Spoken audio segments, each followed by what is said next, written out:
So, when did you first know you wanted to be a mom? I have a very distinct memory as a young girl. I'm going to say I probably was around 4 or 5, and I was playing in my playroom. And I had, of course, as you do as a little girl, a plethora of baby dolls. And I attempted to evidently deliver this baby doll. And my mom walked in and she was kind of like, "What are you doing, Erin?" And I'm like, "I'm having a baby." So, I knew how Wow. babies came about because I thought that this is how babies were delivered. But it was one of those moments where, of course, at the time, I didn't realize that this was like my ultimate dream was to become a mom. But it was something that I was very passionate about. I love to nurture and care for babies and just like cuddle and just mother, really just kind of mother at a very young age.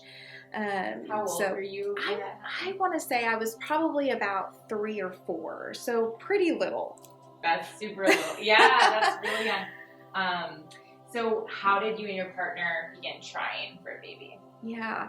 Well, my husband and I had been married for about 4 or 5 years when we just collectively decided it was time. It was probably more time for me, or so it felt, than even my husband. But again, I just always knew that that was what was written into my life's plan. I was going to be a mom, and I was ready. And going in, I think I was very naive.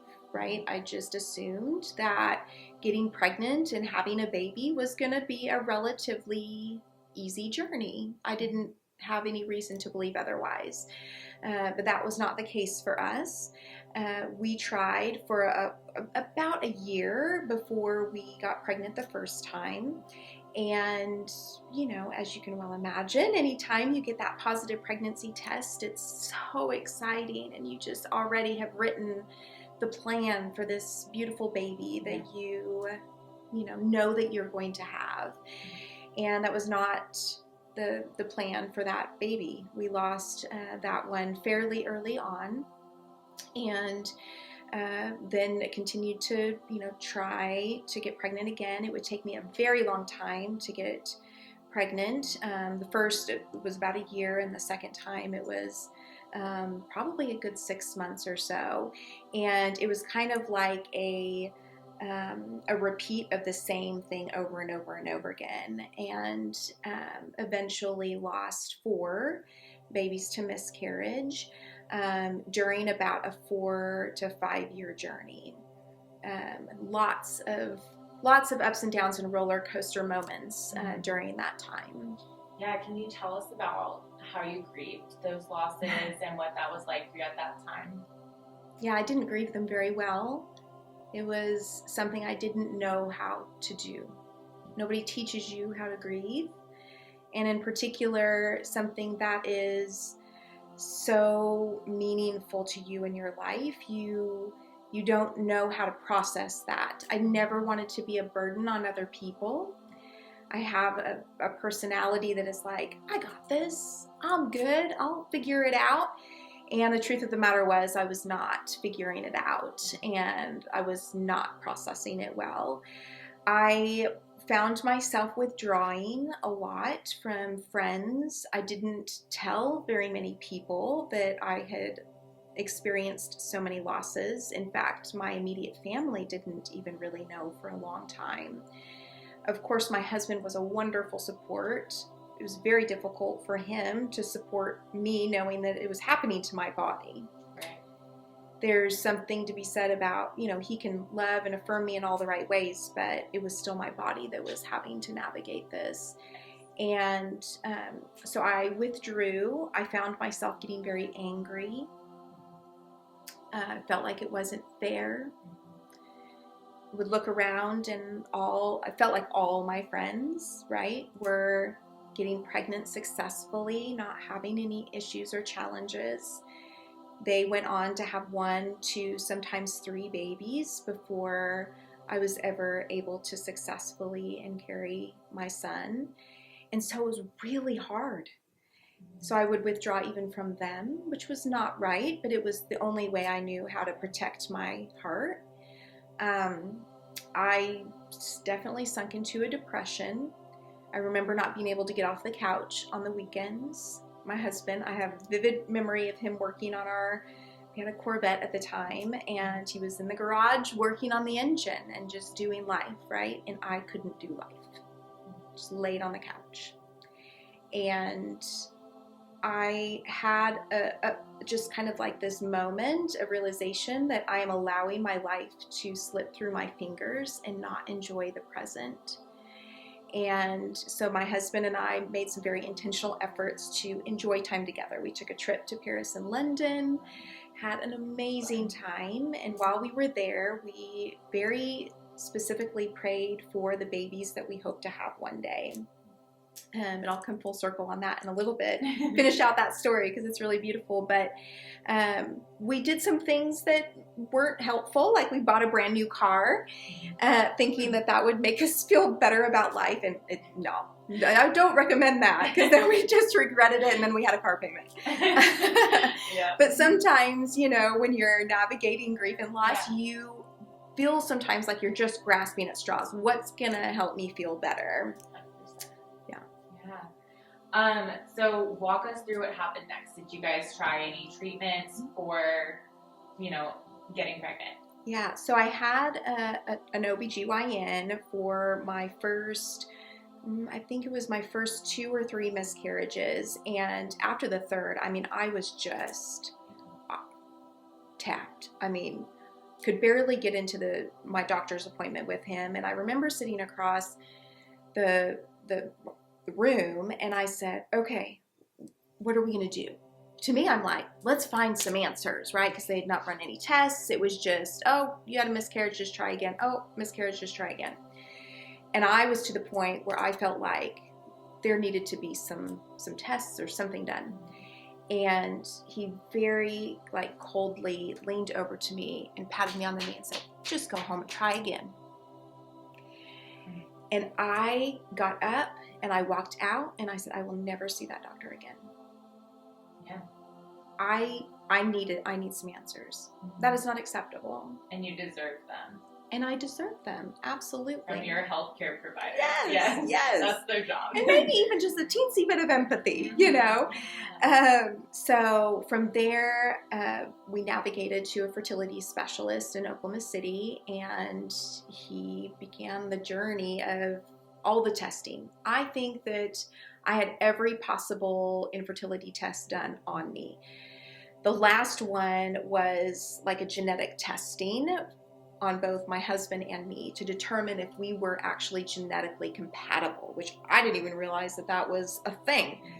And that was extremely stressful for, about a month. We just had to wait and wonder, And I feel like there's a lot of strange implications of that. Right? So are we not meant to be together? Yes. You just write all kinds of stories in your head.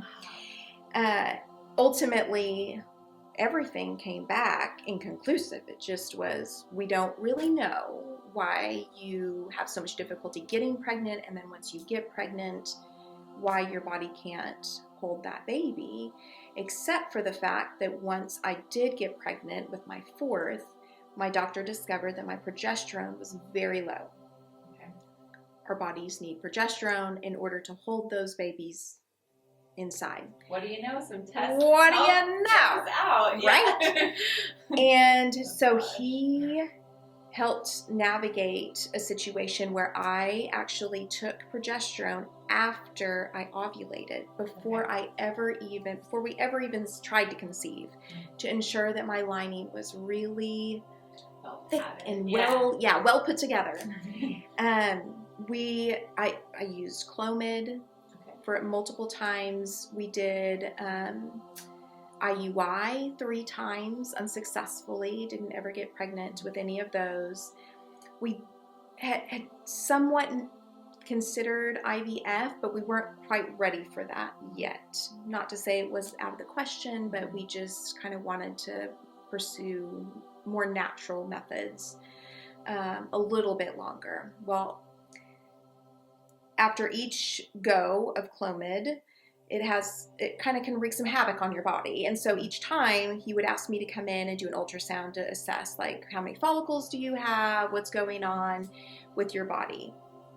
And this very last time I went in for the ultrasound, he said, you have major cysts all over, and we can't move forward right now. Like, Erin, you have to take a break.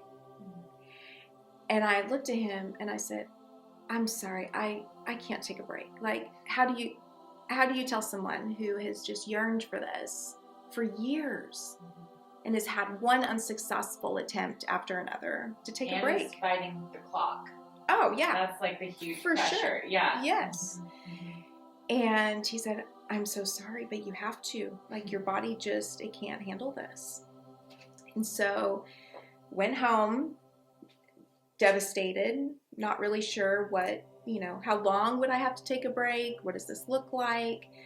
And it was during this time that my husband and I decided to take in a foreign exchange student, of all crazy things, from Brazil. Okay. So we had a 16-year-old boy live with us. Oh my gosh. And I mean, I certainly don't want to credit that sweet boy for helping us get pregnant, but he gave me someone to care for. I almost was like I was able to mother him. Yes.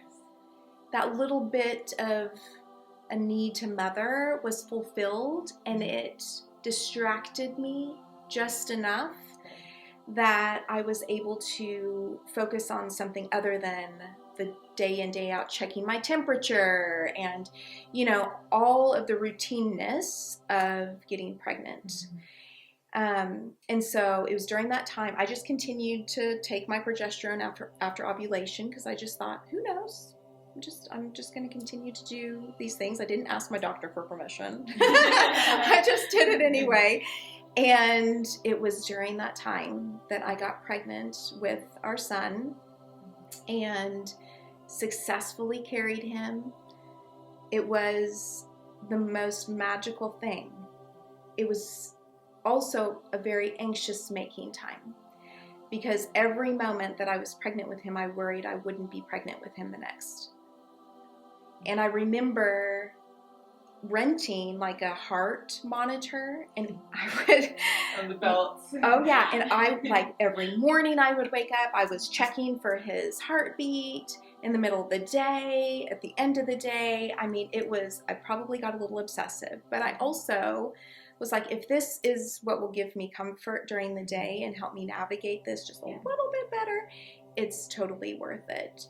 My progesterone was very low initially, but I just continued to take the progesterone until I was about 13 or 14 weeks pregnant, and never had any issues.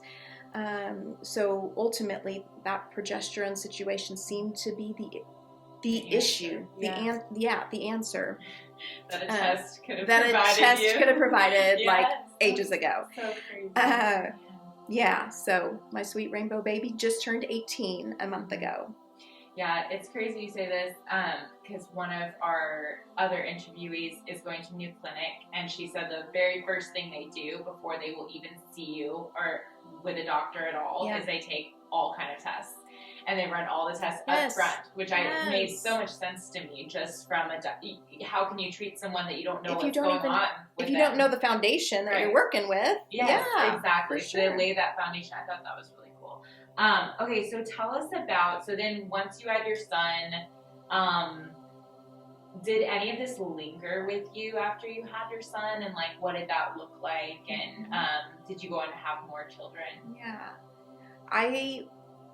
my infertility and my miscarriage losses have lingered all the way up until where I am sitting in this chair. It's grief.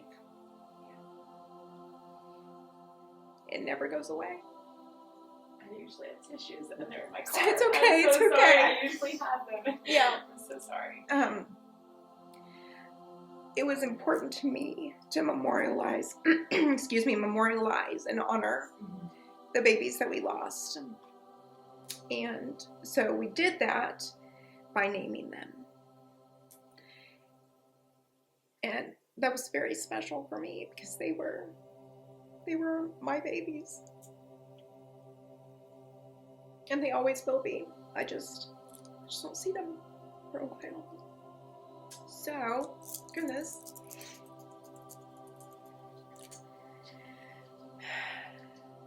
But I will say that when my son was little, and for the longest time until he was probably in elementary school, about once or twice a month, I would tell him what I called the baby boy story. And the baby boy story was that his mom and dad really wanted a baby, and they prayed to God, and God said, not yet. So mom and dad continued to pray year after year after year, and each year God continued to say, not yet.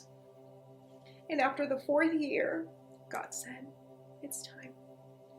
And that's when you, my sweet baby boy, were born. Sorry.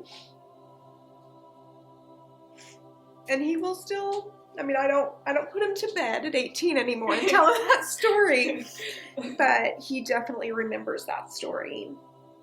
And all my children know how important they are, but I love certainly that you talked to him about it, though, because I do feel like then if he's a dad, or if he's wanting to become a dad and they're having challenges, absolutely, he knows that it's okay. You can overcome it. Yeah, because I think part of the problem is we keep this very hush-hush because it is so personal and it is so heartbreaking. But that makes people feel more alone. So absolutely, that's part of why we're doing this today. So I want to talk about things that maybe people said that were either helpful or unhelpful in this journey, because a big piece of why we're recording this and why we're doing this is so that people who aren't struggling with it can support their loved ones and friends who are going through a journey like this. Yeah, I think this is so important to be talked about because, I certainly had my feelings hurt a number of times, during my own journey, when people, they mean well.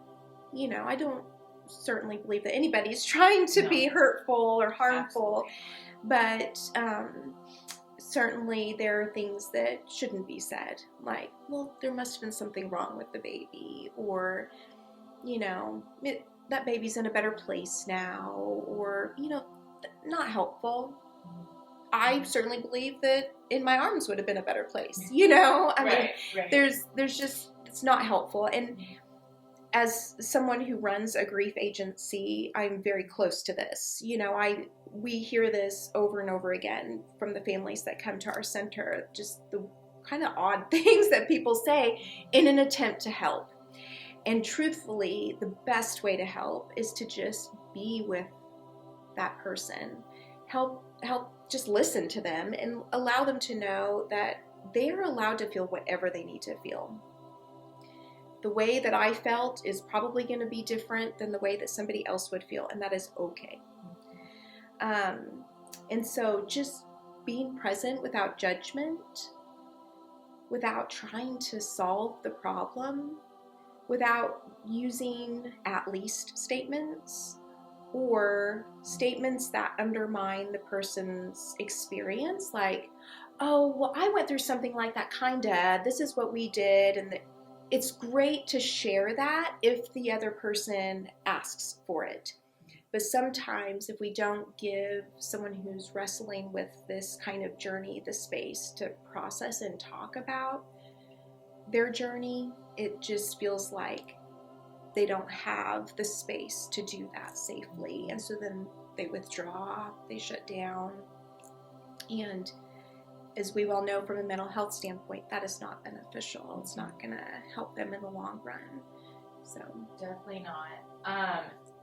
So how can people, we just kind of touched on that, how can people best support a friend or family member? Just being with them is like the number one, and listening without judgment. Yeah, absolutely. And I think just asking, how are you feeling? Very simple question. And they may or may not want to talk about how they're feeling, but just being asked that is very powerful. I'll never forget, we had some other couple friends that we became very close with during our infertility journey who also had similar losses and infertility. And they did something really meaningful and special for us. They created a plaque that had a scripture on it and it said something to the effect of, "One day we will meet again." And it had our babies' names listed on them. And that plaque is still in our study. And it just was so beautiful and touching that whether it's a plaque or whatever it is, but they acknowledged that our babies were real and that our journey was real. I love that. That's great too, because there may be some people watching who that gives them an actionable thing they can do. Right. What advice do you have for other women who are going through this process right now, who are in the thick of their journey, who are heartbroken? What advice do you have for them? Gosh. I'm so sorry that they're going through what they're going through, first and foremost. Probably some of my biggest advice is to find community. Reach out to others who are battling infertility, whether or not it looks the same as you. There's something very powerful about being with others who get it, who allow you to sit in that ick if you need to for a period of time, but also kind of like what my husband and I did, just kind of get outside of that hyper focus. I know that I felt very much like I was like tunnel vision like this all the time. Like that's all I was thinking about. And there was so much more that I needed to look up, right? And just focus on those around me, focus on my husband, and celebrate all of who I am right now. That while my body is not working in the way that I want it to right now, that my body is still amazing. And I think that's one of the things that I know I wrestled with. Like, what's wrong with me? Well, there's nothing wrong with you. And even if you have to give yourself a mantra every day, you are beautiful and worthy and special just the way you are. Yeah. Okay, and then my final question, I've asked all the interviews this, if you wanted to leave a message to the babies that you lost. Oh gosh. Or your son. Sorry, this is one we've thrown in and I didn't get you ready for that one. So if you don't want to, you don't have to. It's no pressure, but it's just if you want to. Yeah. I didn't acknowledge earlier, answer your question. I did go on and have 2 additional children, so I have 3. 2 girls. This is hard. It's okay, take your time. We're calling the project Earthside too, so if you wanted to leave a message to the babies that aren't Earthside, that's how we're framing it. I think my message to all my babies, all 7, is kind of similar to what I just said about the women that are struggling, is that they are so, so worthy. They're beautiful, and there's literally no one else like them. And there will never be anyone like them. And that life has so many ups and downs, but that they are loved. And at the end of the day, that's what matters the most. And her mama loves them very much. Thank you. Oh my God, that was really, really good. This one was short and sweet. Thank you so much for sharing. Oh gosh, I have to hug you. I'm like, how can I get to you? So sorry, we made you so emotional. You have to go back to work. Oh, I'm good. Okay. Yeah, take a second.